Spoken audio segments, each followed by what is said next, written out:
Assalamualaikum warahmatullahi wabarakatuh. Halo, perkenalkan nama saya Afwa Nur Aura, nomor absen 2 dari kelompok 3. Sejarah sosiologi di Indonesia. Sosiologi masuk ke Indonesia melalui sejarah yang sangat panjang, dimulai dari tahun 1942 dari Prancis kemudian sampai ke Indonesia pada tahun 1948. Perkembangan sosiologi di Indonesia.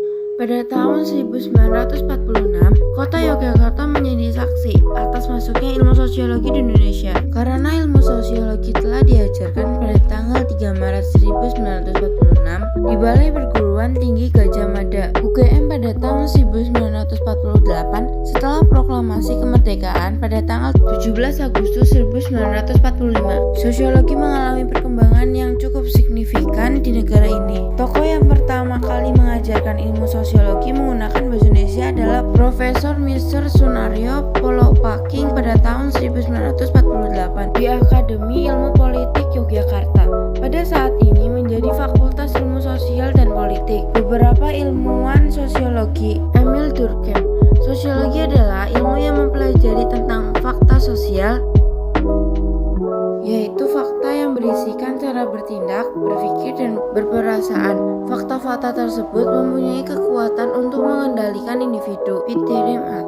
Sorokin sosiologi mempelajari hubungan dan pengaruh timbal balik gejala-gejala sosial. Salah Sumarjan, menurutnya sosiologi adalah ilmu yang mempelajari struktur sosial, proses sosial, dan perubahan sosial. Agus Cote, bapak sosiologi dari Prancis, beliau adalah orang yang melahirkan istilah sosiologi melalui bukunya yaitu Cours de Philosophie Positive. Max Weber, sosiologi merupakan ilmu pengetahuan yang mempelajari tindakan sosial. Sifat-sifat sosiologi. Sifat pertama, sosiologi termasuk rumpun ilmu sosial karena yang dipelajari adalah fenomena sosial. Sifat kedua, sosiologi merupakan ilmu pengetahuan yang kategoris, artinya membatasi diri dengan apa yang terjadi, bukan apa yang seharusnya terjadi. Jadi sosiologi harus mengungkapkan fakta tersebut apa adanya atau objektif. Sifat ketiga, sosiologi merupakan ilmu pengetahuan murni, artinya sosiologi menghasilkan teori-teori yang dapat dipergunakan untuk mempelajari kehidupan masyarakat.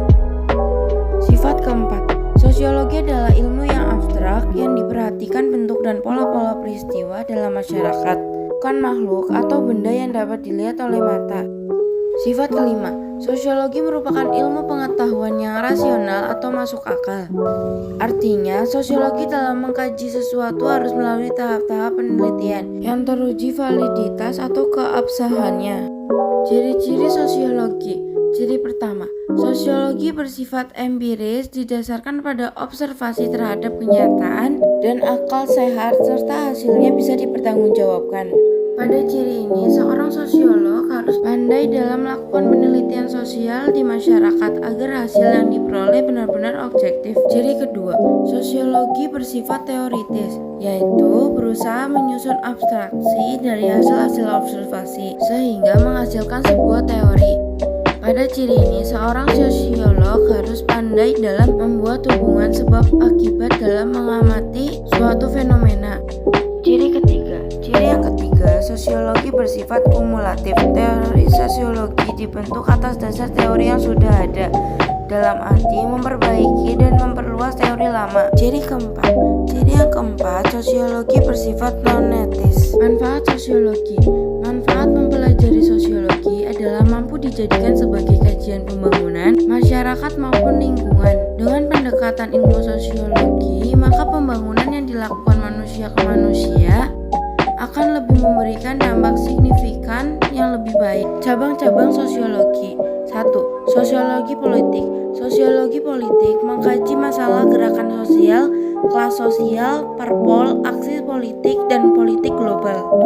2. Sosiologi hukum. Sosiologi hukum mempelajari nilai dan norma dalam masyarakat dalam pola perilaku manusia dalam bidang hukum dan hak asasi manusia. 3. Sosiologi perkotaan.